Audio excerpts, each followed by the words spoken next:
Die absurde Definition. Wer war Jude? Wie wurden Juden definiert? Religionszugehörigkeit? Am 14. November 1935 legten die Nationalsozialisten fest, wer nach ihren Regeln als Jude galt.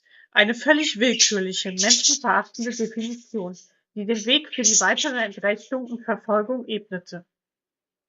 Diese neue rassistische Definition war nicht mehr an die Religionszugehörigkeit gebunden. Schlimmer, wer von mindestens 3 volljüdischen Großeltern abstammte, galt für die Nazis als Jude. Völlig egal, an was man selbst glaubte, was man über die jüdische Religion dachte oder ob man nach den Gesetzen der jüdischen Religion lebte. Diese Definition war nicht nur absurd, sie war der erste Schritt zur totalen Entmenschlichung. Das Schicksal eines Menschen wurde allein anhand einer rassistischen Formel entschieden. Diese Regelung schuf die Grundlage für alle weiteren Einschränkungen und Verordnungen, die in den nächsten Jahren folgen würden. Es wurde zum perfekten Werkzeug, um eine ganze Bevölkerungsgruppe aus der Gesellschaft auszuschließen und zu verfolgen. Die scheinbar bürokratische Verordnung ist ein mahnendes Beispiel dafür, wie schnell der Weg in die Barbarei beginnen kann.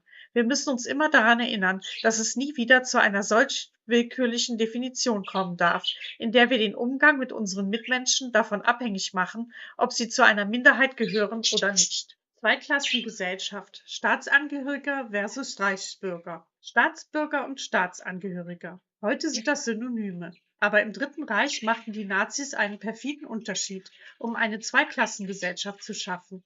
Staatsangehöriger war jeder, der die deutsche Staatsangehörigkeit besaß, ganz egal welcher Rasse diese Person zugehörig war. Also auch alle Jüdinnen und Juden. Doch nach dem Reichsbürgergesetz vom 15. September 1935 konnten nur sogenannte Reichsbürger die vollen Rechte genießen. Und wer war ein Reichsbürger? Nur diejenigen, die die Nazis als Deutsche oder artverwandten Blutes definierten.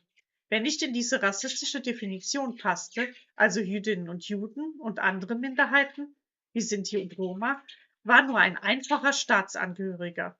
Eine entrechtete Gruppe, die keinerlei politische Rechte, wie das Wahlrecht oder das Recht auf öffentliche Ämter besaß. Dieses Gesetz war ein genialer und gleichzeitig bösartiger Schachzug. Es schuf die rechtliche Grundlage, um eine ganze Bevölkerungsgruppe aus der Gesellschaft auszuschließen. Es war der nächste Schritt auf dem Weg zur Vernichtung. Heute, wenn wir über Minderheiten wie Asylsuchende, Migrantinnen oder Menschen aus der LGBTQ-Gemeinde sprechen, müssen wir uns immer daran erinnern, wie schnell Worte zu Instrumenten der Ausgrenzung werden können.